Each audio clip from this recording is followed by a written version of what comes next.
I'm really honored to be able to introduce one of my neighbors, Ashley Conrad, who works for Unify Ed. She is the Director of Policy and Research, and Unify Ed is a local grassroots organizing nonprofit working to make significant changes in our public schools. Ashley is a returned Peace Corps volunteer, spending more than 2 years in the Philippines teaching out-of-school youth and conducting ethnographic research following Typhoon Haiyan, is that right? She focuses her passion on civic engagement and addressing the inequities facing students and teachers in Hamilton County Public Schools.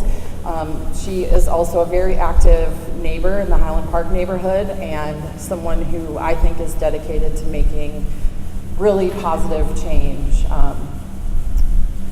throughout society, honestly. So let's give a round of applause for Ashley Conrad.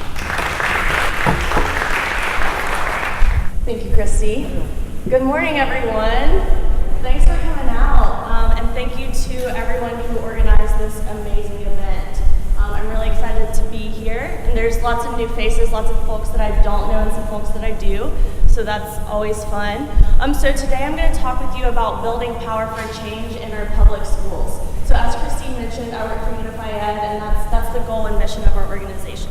So I'd like to start us out this morning with a quote. It's not showing up on the screen, but I can read it to you. It's from Angel Kyoto Williams. So she is a leader in the meditation community, and she's also a social activist. So something that she says is, love and justice are not two. Without inner change, there can be no outer change. And without collective change, no change matters. So I want us to kind of start the morning off with thinking about those words of how can we create change within ourselves and how can we replicate that in our communities. So I want to talk to you a little bit about who Unify Ed is. So as Christy mentioned, we're a grassroots organizing nonprofit focused on creating positive change in our schools. So we have 3 current campaigns that are kind of happening simultaneously in our community. So the first is surrounding the superintendent selection process. Who's been following that process in our community?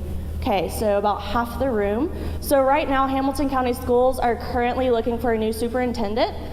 So we're actually should be wrapping up that process this June.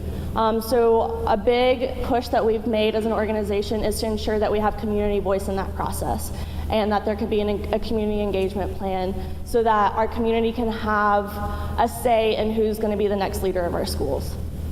The other big focus right now for us as an organization is prioritizing funding for our schools. So we know our schools are underfunded, greatly underfunded. So we're asking our community to rally around more money and to contact their representatives to ask for increased funding for our schools. And then something that we're building up for currently is our equity campaign, and so that we can address issues of inequity within our school system. So we're going to be speaking a lot about that this morning.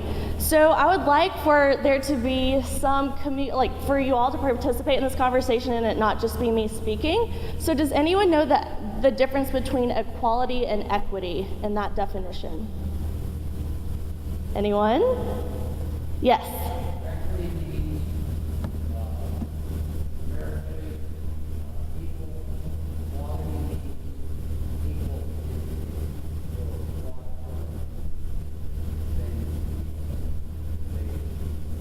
Okay, great, thank you. Does anyone else have something to add to that definition? Yes. Access. Can you talk a little more about that? Yes.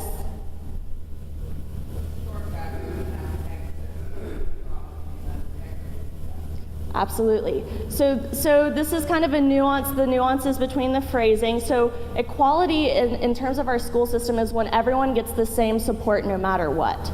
So even if you're getting the same support and access to that type of support, you're not necessarily going to have what you need to succeed. But when we're talking about equity, it's ensuring that everyone has things that they need specifically to be successful. So it's catered to each individual student.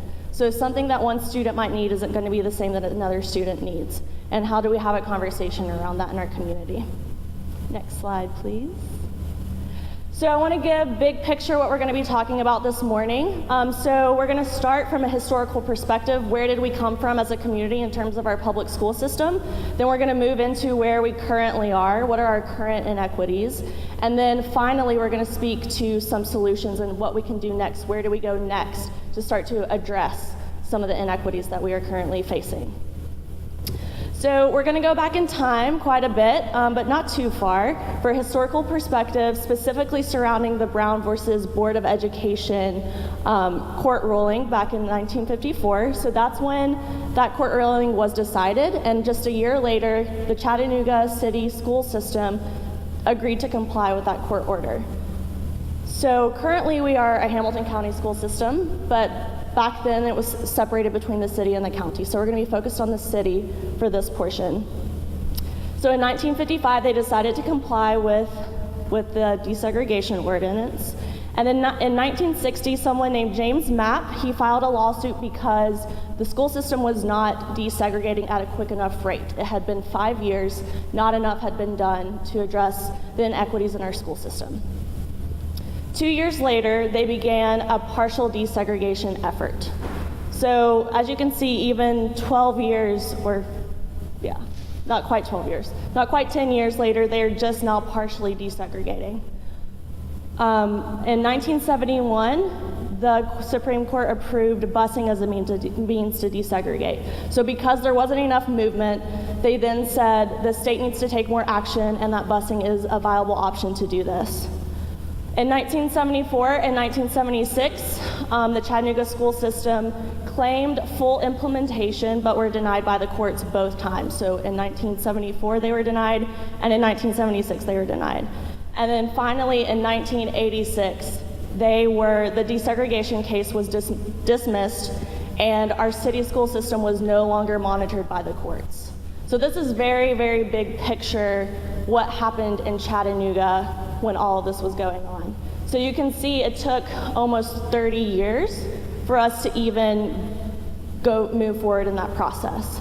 Chattanooga was actually one of the first school systems to be removed from the desegregation ordinance. So that caused a lot of conversation around, did we even have a definition of what that was supposed to look like? Was this actually something that worked in our community?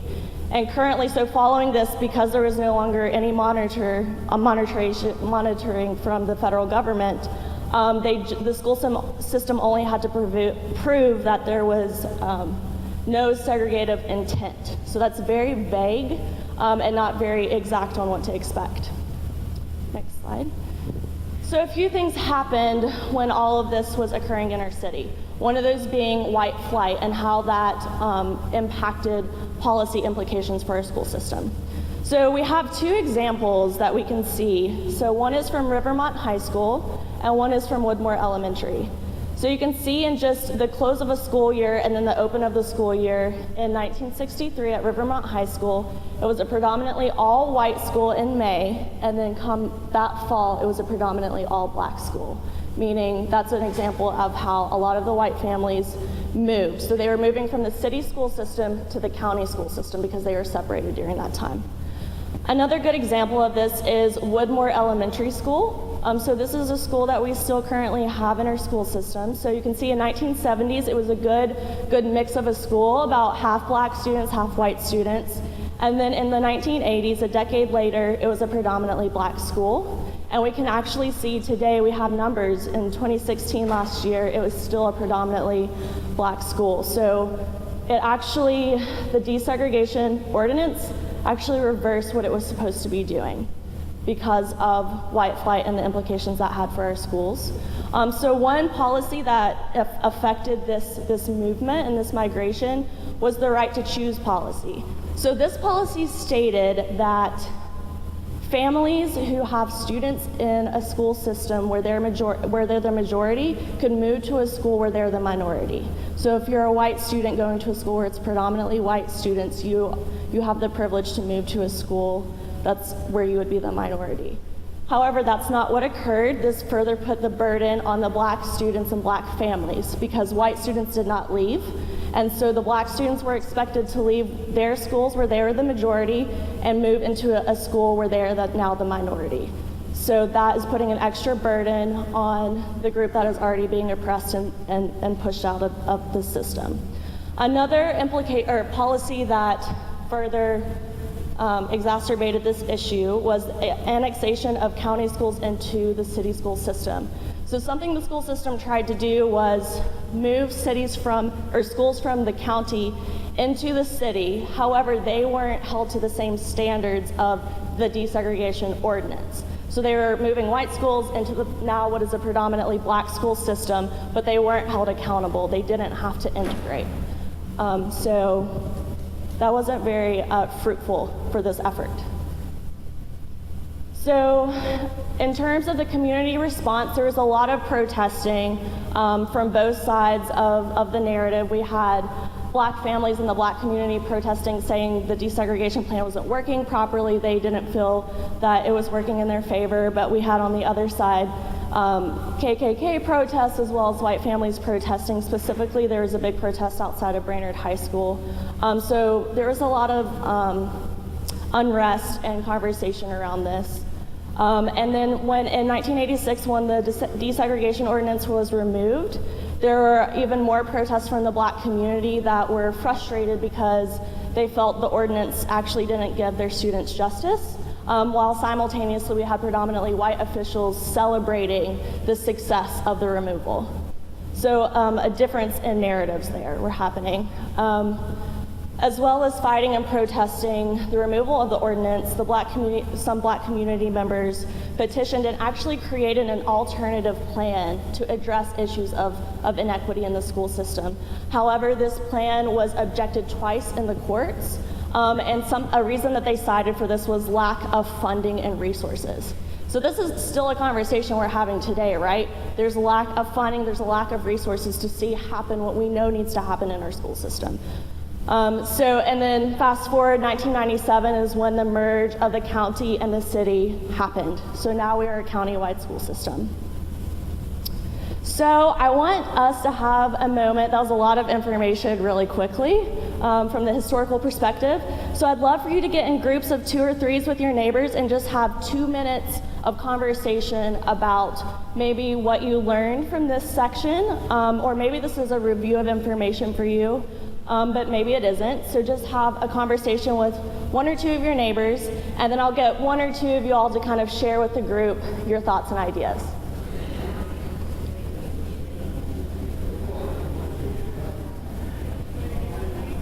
Okay, so I'd love for 1 or 2 brave spirits to share something that they talked about in their group.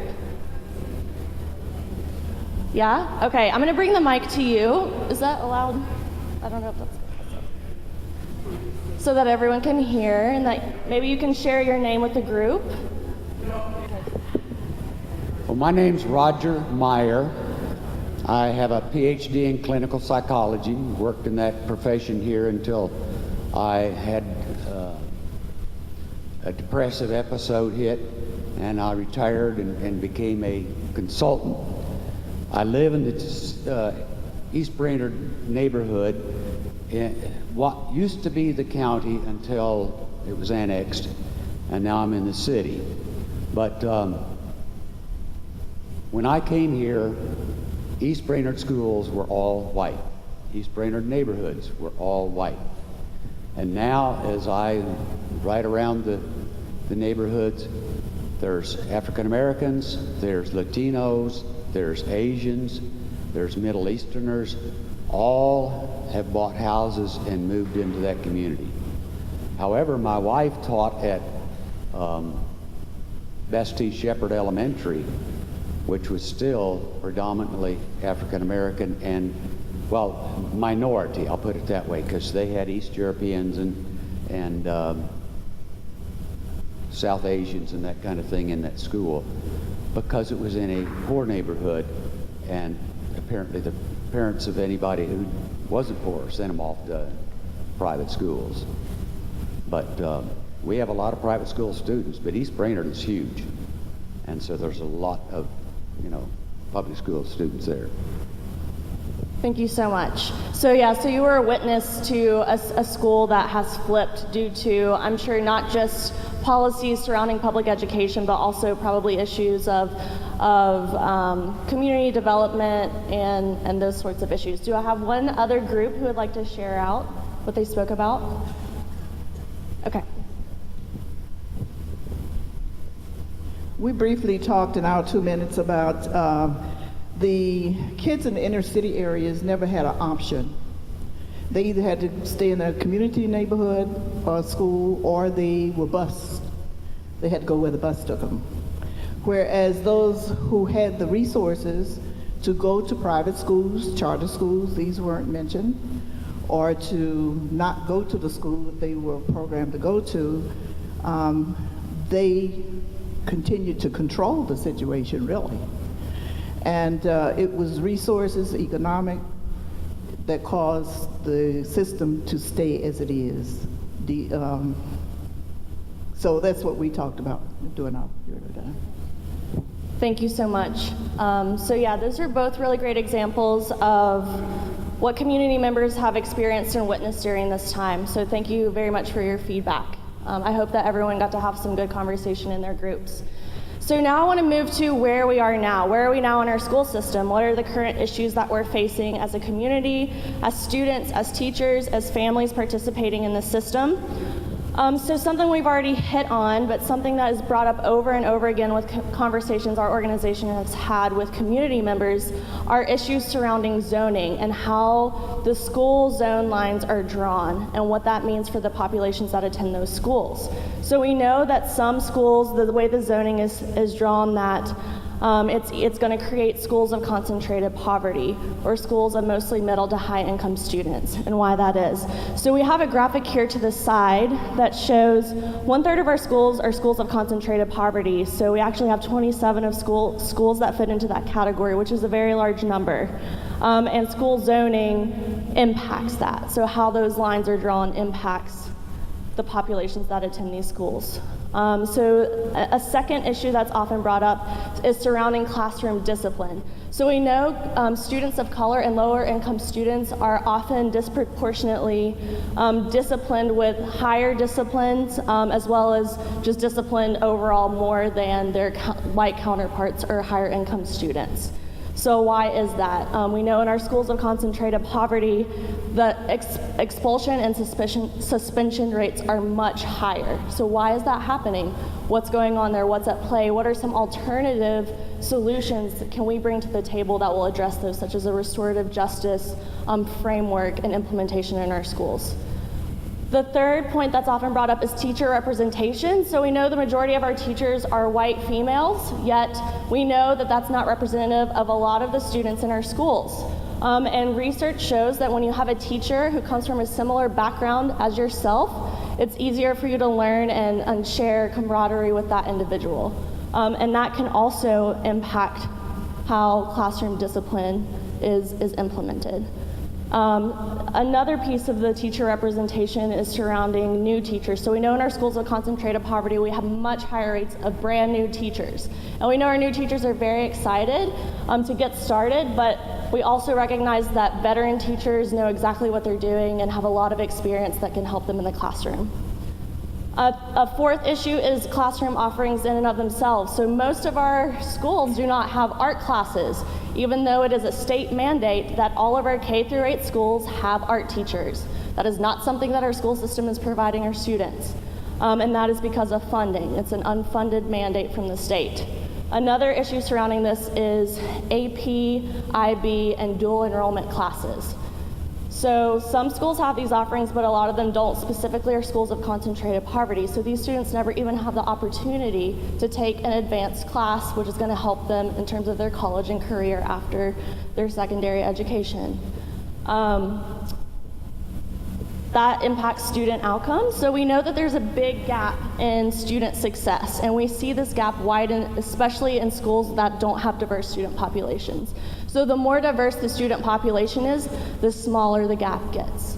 And because students can learn from one another, resources fall into those schools when you have really active and engaged parents and families. This also impacts not only the TCAP or the TN Ready scores, but also the ACT scores.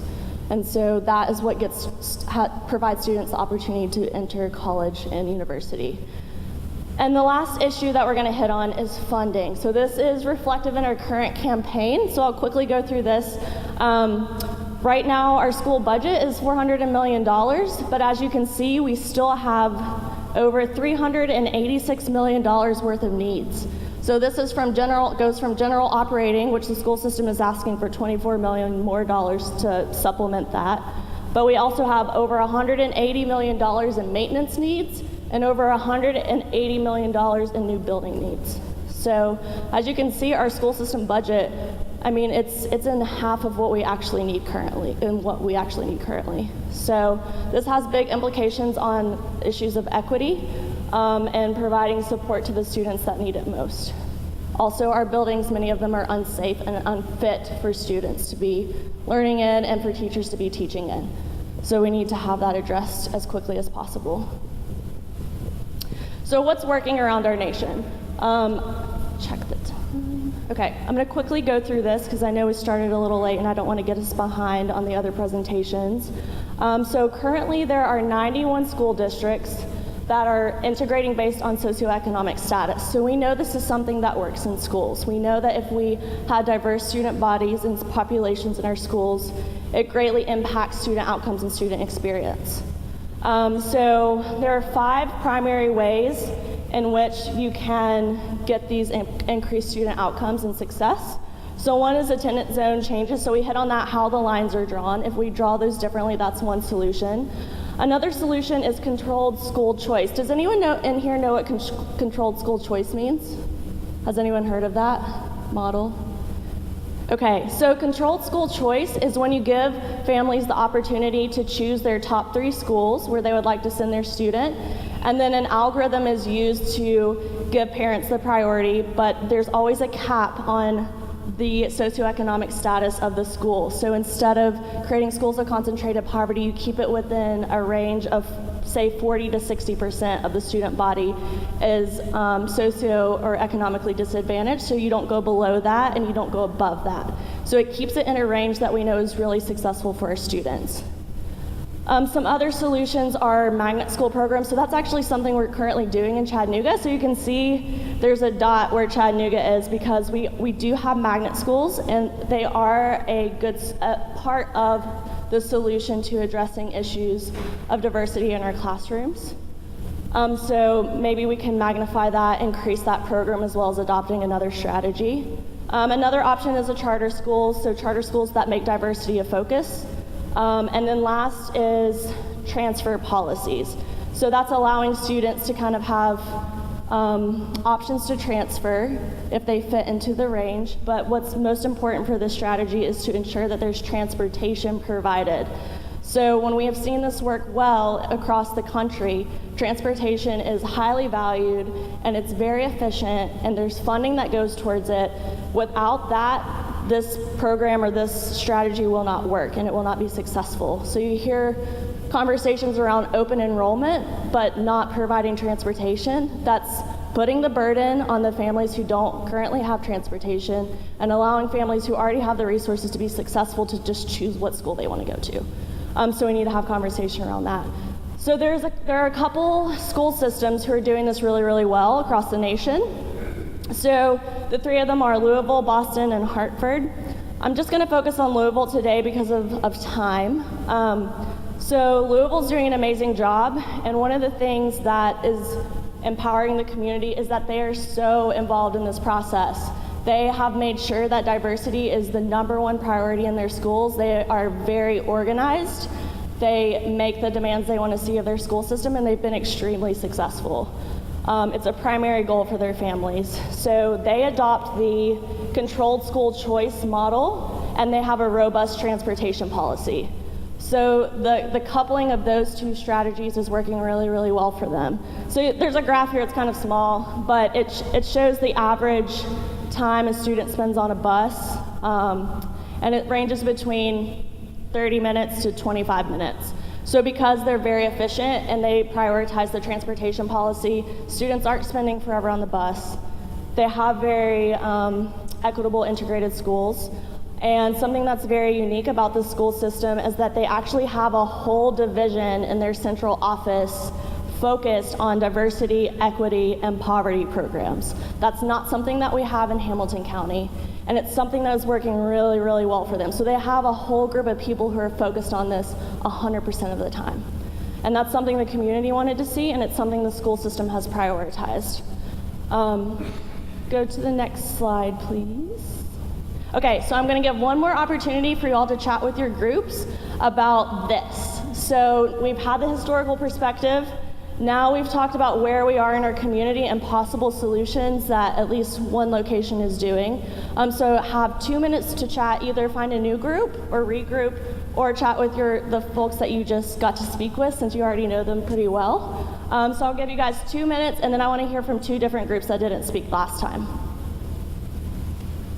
Good morning, my name's Nancy. And one thing that I had an experience, well, I am having an experience with, is our library system in the county. I now have to pay $50 a year to use the public library. And I think that is a huge indication of how our school system looks at education.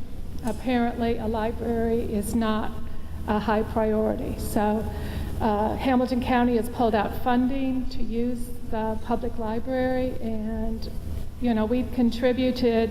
I'm a taxpayer. When it was a combined library system, some of the money went to buy books and maintain the buildings, and now we're not allowed. Well, we are allowed if you have $50. Got it. Thank you for sharing, Nancy. And we have another volunteer over here. Good morning. I'm Theresa Turner, and my background is in teaching. And my first year of teaching, when we looked at the examples, was in Louisville, Kentucky. And it did not start out the way it has ended. It started out with a lot of controversy. I taught in an inner city school my first year, and it was great. I taught in a county school in Louisville my second year, and when you went to the car, there were racial epithets being shouted at you, rocks and bottles thrown at the buses. So Louisville, where they are now, is not how they started out. And Boston was equally as controversial. There was a lot of unrest. So there's going to be unrest when you take a risk to do what's right for kids. If the outcome is what Boston now has and what Louisville now has, then that's where we might have to go. Thank you so much for sharing, and that's really insightful. So we know this isn't easy work. We know this is really tough, controversial conversation, but it's of utmost importance. And what's encouraging is to know that even those cities and counties, Jefferson County and Boston, they encountered a lot of pushback. They're now super successful, super organized. The families and the students and the teachers going there prioritize this, and it's working. So that can be encouragement for us as a community, but also prepare us for when we do start to have these conversations, what that might turn into, but still stand firm in what we know works. So I'm going to wrap up really quickly. I know we're short on time. So what's next? How can you get involved? What can you do today to do your part to ensure that we can have a more equitable school system for our students? So we're going to be creating an equity roundtable with Unify Ed. And so the goal here is to bring community members together to write a community written policy recommendation for our school system surrounding issues of equity. So we're going to be gearing up for that over the summer, and we're going to have a launch of that campaign mid to late July. And we're actually bringing Dr. John Marshall from Jefferson County Public School System. He's their Chief Equity Officer. So the department that I spoke about, he's running that department, and he's doing it really well. And he's so excited that folks in Hamilton County are starting to have these conversations. So we're going to have an event, so keep your eyes and your ears out for that. Leading up to that event, we're having Building Power for Change workshops throughout the community. Some of you all have already attended those, but we're going to be doing more of those. So that's we're having one June 10th on Saturday, and then we're going to split for folks who can't come for a 4-hour session on a Saturday, and doing 2 hours June 22nd and 2 hours June 29th. So childcare will be provided at the downtown YMCA option. This will be a workshop focused on grounding and terminology around equity, and forming relationships with community members who also want to see this change happen in our schools.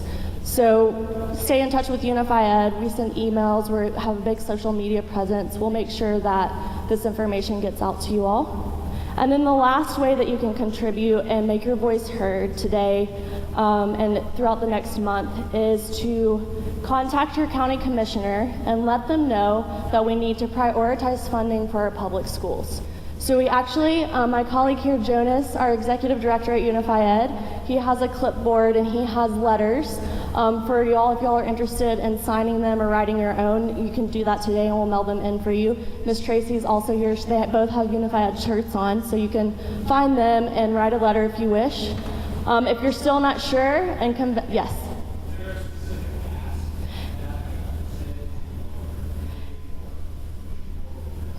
Yes, so Jonas and Miss Tracy can walk you through that process, but we're asking for an overall increase in funding and specifically to create a plan to address our maintenance and new building needs. So they'll walk you through that process and then you can figure out what you're comfortable writing to your representative.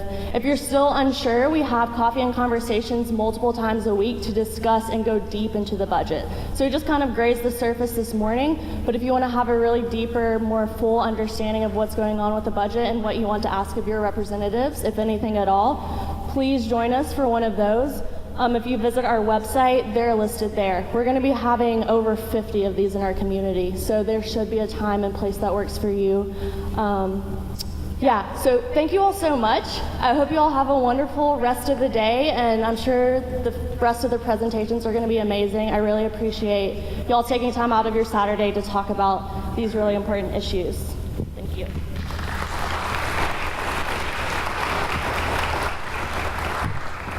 Thank you.